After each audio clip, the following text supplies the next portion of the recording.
आज के इस वीडियो में हम जानेंगे कि देवता, राक्षस, दानव, नाग, पशु पक्षी, घोड़े, बिच्छू, वरुण, इन सब जीवों का जन्म कैसे हुआ, धरती पर ये सब कैसे आए। इन सब जीवों का जन्म ऋषि कश्यप से जुड़ा हुआ है। ऋषि कश्यप की बहुत सी पत्नियां थी जिनके द्वारा इन सब जीवों का जन्म धरती पर हुआ है। तो चलिए इस वीडियो में आगे हम जानते हैं कि इन जीवों का जन्म कैसे हुआ। ऋषि कश्यप की बहुत सी पत्नियां थी, जैसे कि अदिति, दीति, दनु, काष्ठा, अरिष्टा, सुरसा, इला, मुनि, क्रोधवशा, ताम्रा, सुरभि, सुरसा, तिमि, विनता, कद्रु, पतांगी और यामिनी, ऐसी इनकी बहुत सी पत्नियां थी। अदिति से देवता और दीति से दैत्य और दनु से दानों का जन्म हुआ था। कद्रु से नाग, अरिष्टा से गंधर्व, सुरसा से यातुधान राक्षस की उत्पत्ति हुई थी। आगे हम विस्तार से जानते हैं कि ऋषि कश्यप की कौन सी पत्नी ने कौन से जीवों को धरती पर जन्म दिया था। पुराणों के अनुसार कश्यप ने अपनी पत्नी अदिति के गर्भ से 12 आदित्यों को जन्म दिया। इन्हें ही तुषिता नाम वाले देवता भी कहा जाता है। ये आदित्य ही देव कहलाए, जो कि इस प्रकार थे: विवस्वान सूर्य, अर्यमा, पुषा, त्वष्टा, सविता, भग, धाता, विधाता, वरुण, मित्र, इंद्र और त्रिविक्रम यानी कि भगवान वामन।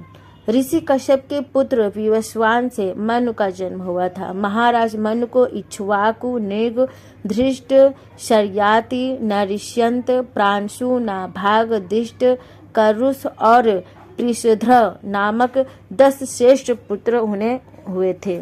इक्ष्वाकु कुल में ही श्री राम जी का जन्म हुआ था। विवस्वान सूर्य के और भी पुत्र थे, जिनमें महाभारत काल में एक कर्ण भी उनके पुत्र थे। इंद्र के और भी कई पुत्र थे, जिनमें से एक महाभारत काल के अर्जुन हैं। ऋषि कश्यप की पत्नी दीति के गर्भ से हिरण्यकश्यप और हिरण्याक्ष नाम के 2 पुत्रों और सिंहिका नामक एक पुत्री का जन्म हुआ था। श्रीमद् भागवत के अनुसार इन 3 संतानों के अलावा दीति के गर्भ से कश्यप के 49 अन्य पुत्रों का भी जन्म हुआ था, जो कि मरुद्गण कहलाए।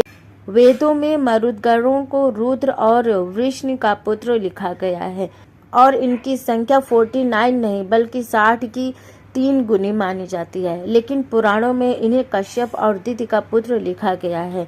पुराणों में इन्हें वायुकोण का दिक्पाल माना गया है। कश्यप के ये पुत्र निसंतान रहे, जबकि हिरण्यकश्यप के 4 पुत्र थे: अनुहल्लाद, हल्लाद, भक्त प्रहलाद और संहलाद। इन्हीं से दैत्यों का वंश आगे बढ़ा था। ऋषि कश्यप को उनकी पत्नी दनु के गर्भ से द्विमूर्धा, शंबर, अरिष्ट, हयग्रीव, विभावश, अरुण, अनुतापन, धूम्रकेश, शंकुशिरा, कपिल, शंकर, एकचक्र, महाबाहु, तारक, महाबल, स्वरभान, वृषपर्वा, महाबली, पुलोम और विप्रचित जैसे 61 महान पुत्रों की प्राप्ति हुई थी। ऋषि कश्यप की दूसरी पत्नियां जैसे कि रानी काष्ठा से घोड़े आदि एक खुर वाले पशु उत्पन्न हुए थे। पत्नी अरिष्टा से गंधर्व पैदा हुए। सुरसा नामक रानी से यातुधान राक्षस उत्पन्न हुए। इला से वृक्ष, लता और पृथ्वी उत्पन्न होने वाले वनस्पतियों का जन्म हुआ था। मुनि के गर्भ से अप्सराएं जन्मी। कश्यप की क्रोधवशा नामक रानी ने सांप, बिच्छू आदि जैसे विषैले जंतुओं को जन्म दिया था।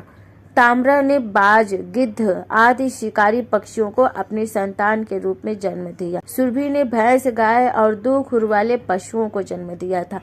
रानी सरसा ने बाघ जैसे हिंसक जीवों को पैदा किया था। तिमि ने जलचर जंतुओं को अपनी संतान के रूप में जन्म दिया था। रानी विनता के गर्भ से गरुण, जो विष्णु भगवान का वाहन है, और वरुण, जिसे सूर्य का सारथी कहते हैं, इनका जन्म हुआ था। कद्रु की कोख से बहुत से नागों की उत्पत्ति हुई थी, जिनमें 8 नाग विशेष थे: अनंत, जिसे शेष कहते हैं, वासुकी, तक्षक, करकोटक, पद्म, महापद्म, शंख और कुलिक।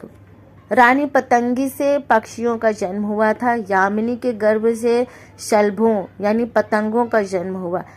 ब्रह्मा जी की आज्ञा से प्रजापति कश्यप ने वैश्वानर की 2 पुत्रियों पुलोमा और कालका के साथ भी विवाह किया था। उनसे पौलोम और कालके नाम के 60,000 रणवीर दानवों का जन्म हुआ, जो कि कालांतर में निवात कवच के नाम से विख्यात हुए। माना जाता है कि कश्यप ऋषि के नाम पर ही कश्मीर का प्राचीन नाम था।